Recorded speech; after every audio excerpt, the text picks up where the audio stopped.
Hello and welcome to Oakwood High School's annual College Credit Plus information session. By watching this video, you will be fulfilling the Ohio Department of Education's CCP counseling session requirement. The goal is to introduce the CCP program to you in order to help you determine whether or not the program is a good fit for your student. So, what is College Credit Plus? College Credit Plus is Ohio's dual credit program where students in rising grades 7 through 12 can earn both high school and college credit at the same time. Students are allowed to enroll in one or more public or participating private colleges. Credits earned can be used to fulfill requirements for both high school and college. Courses can be taken during the school year at the high school, if offered, on the college campus, or online during the college's summer, fall, or spring semesters. In order to be considered college eligible, a student must be deemed college ready by the college. Eligibility can be achieved through the ACT, SAT, or placement test offered by the college. It can be achieved by having a 3.0 GPA or above. If a GPA is below a 3.0 but above a 2.75, a B or higher in relevant coursework can qualify the student. Students apply to participate in colleges and must meet their requirements as well, which may be different from those minimal standard requirements from the previous slide. All college applications include the state required permission slip for mature content and a questionnaire about emotional maturity. The final decision on admission is determined by the college, and specifics on that can be found on each school's website.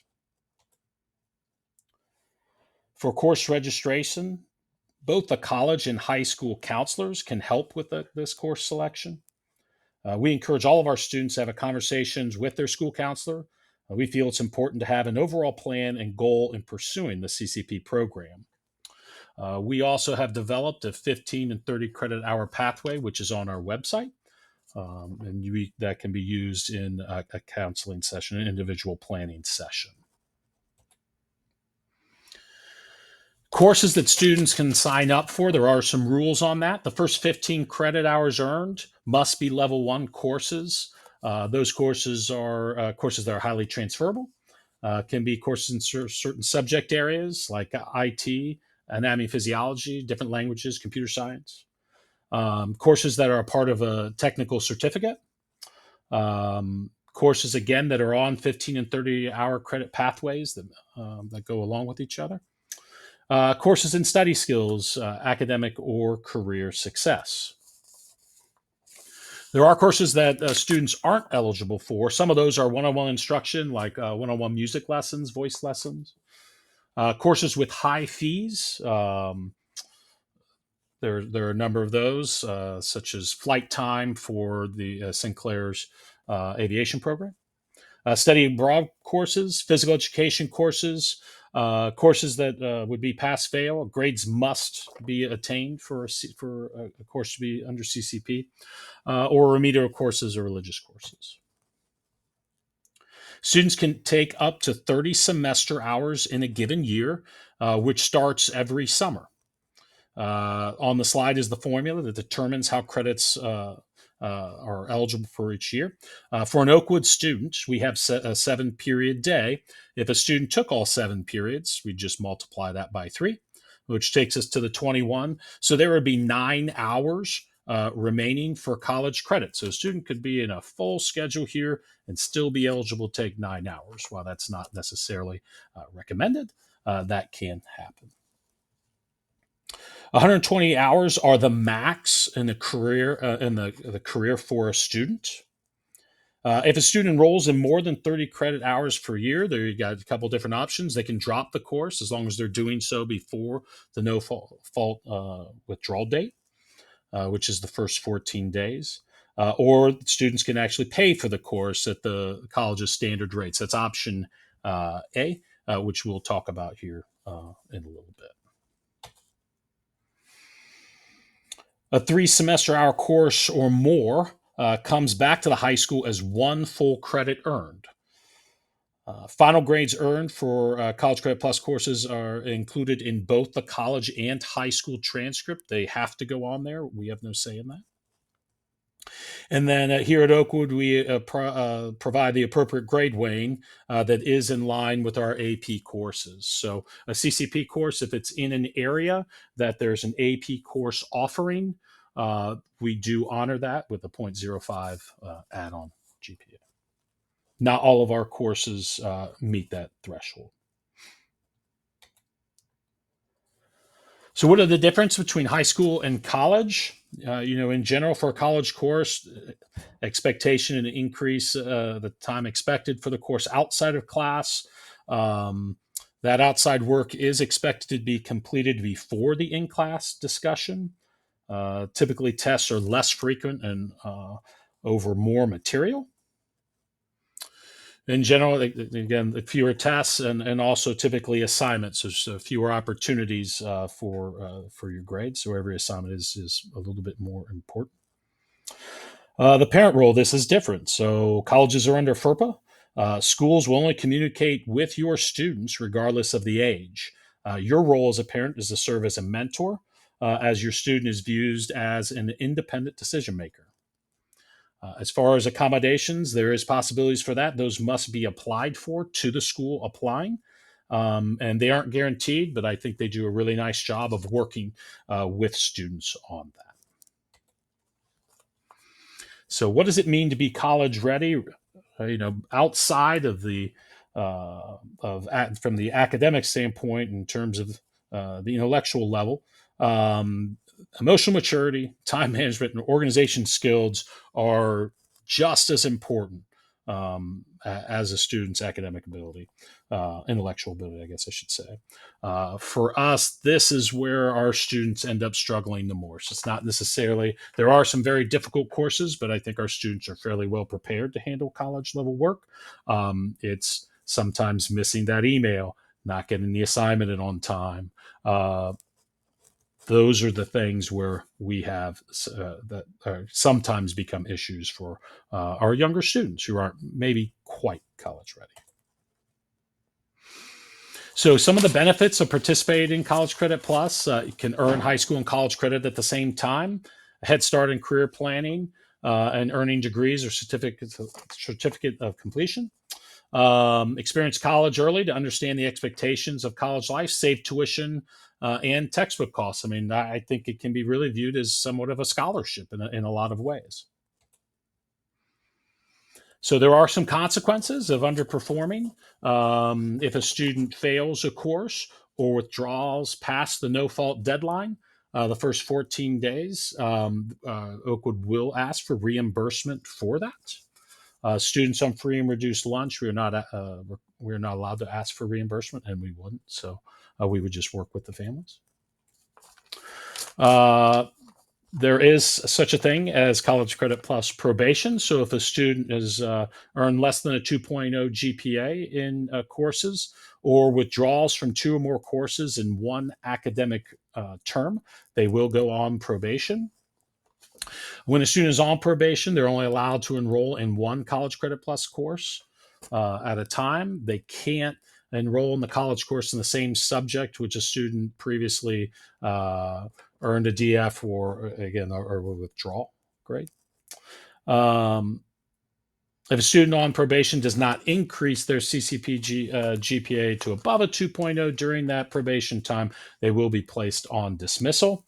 Bottom line is, if those are some of the cases, we're going to be having a conversation and we'll kind of work through what it all means. There is an opportunity to request an appeal when that comes. And again, we will, I will be working essentially with you and your students through this if this happens to be the case. But it's not going to be. Also, after the high school graduation, grades earned in CCP classes will remain on the student's college transcripts permanently. If a student fails or withdraws often, future financial aid may also impact it negatively. That has happened and can happen. A lot of these things, they just really vary by institution. So the expenses of College Credit Plus, there's two options, option A, option B. We cover option A first. This is a self-pay. So standard rate of tuition fees and test books is what the student and family are going to do. They can work with the college on payment plans and those sorts of things. Students can earn college credit, high school students can earn college credit and high school credit, or they can just decide to only earn college credit, so nothing goes on the high school transcript. Those decisions must be informed with the college very early on, I believe before the 14-day window. Option B is the default. So this is what our families typically do, is that basically all the college course tuition fees, test books are paid by the state of Ohio. So what does that mean for us? Really, it means the state funding for Oakwood schools will be deducted and redirected to the college. So while the state is technically paying, it's less money coming into our district. And students will earn college credit and high school credit. Those grades are required to go on both the college and high school transcripts. So the colleges offer, obviously we offer here at the high school, but also the college, there's a number of different support services as soon as they become a student. So we're obviously going to be here to take care of them. There's college advisors, though. Every student is assigned a college advisor that can help with course selection and planning. Basically, colleges are required to provide the same academic supports. So that's tutoring is available, library access, advising, mental health services are an additional one, and then accommodations, which must be applied for, and they work out how that's going to work on in their situation. So in the end, athletic eligibility. The big thing here is that you're going to work with your high school counselor, and we're going to also be working with the athletic department to make sure that everything is good to go. And the bottom line, a 3-semester hour course actually counts within a term, actually counts as 2 courses towards eligibility. So we won't get in the weeds with that right now. But bottom line is, if your student is an athlete taking College Credit Plus courses, that is a conversation that needs to be had with the high school counselor. We need to be talking about all the different phases, all the different sports, because different rules apply at different times. We just want to make sure you're covered. So if you're going to do CCP and you're an athlete, really need to talk about eligibility with your school counselor and make sure that we're all covered. Making a plan is key before just signing up for courses. We highly encourage students to work with their college advisor that is assigned to them, and your high school counselor right here. That we get, there's a lot more benefit of that when you take that route and do some planning. This is something that has come up to be aware of for 18-year-old male students. As soon as you turn 18 and you're in the CCP program, you are required to provide proof that you've signed up through selective service. If you don't, the students end up being responsible for tuition, textbooks, fees associated with the course. So that can kind of come up. Just got to provide the proof. The schools do a very nice job of working with us on that. So you've been through these parts, want to participate in the CCP program. What are the next steps? So watching this video is step 1. Second step you're going to do is complete the intent to participate Google form by April 1st. It's located on the Oakwood's College Credit Plus webpage. It'll be available on February 1st on our website. 3, going to go ahead and apply to the Ohio Public or participating private college you wish to attend. We offer CCP courses here at the high school through both Sinclair and Wright State, which will be listed here in a moment. Once you have applied and gone through their process, essentially email, come in and see me, let me know that the student has submitted their application. There are some things on my end that I need to do and verify with the school. Students may need to complete placement testing, and basically for some students they'll need to do some placement testing, ACT, SAT, or that college's placement test themselves. Some of this is for juniors and seniors. Typically, lots of times the transcript will suffice and qualify a student with the college. Highly encouraged to participate in orientation program offered by the college, especially if you're going to be taking courses directly through the college and not here with our teacher. There's just lots of in and out. So you're going to be fully online taking a course. Really encourage you to do the orientation program. Some schools actually require an additional step to take an online course. In terms of course selection and registration, those courses that are offered here at Oakwood, I am the one that actually does all the registering for those courses. Um, for courses that a student wants to take directly with the college, whether on campus or online, they have to sign up for those courses that they wish to take. That is on their end. Here are the CCP courses that we are offered here at OHS. Couple quick notes. American Sign Language 3 and 4 is not guaranteed to run. We must have 12 enroll, and so that's all dependent on the previous year. So it can get a little bit tight. It's not always offered. The linear algebra course, that's for students who during their junior year have been double advanced in math, and junior year they've taken BC calculus.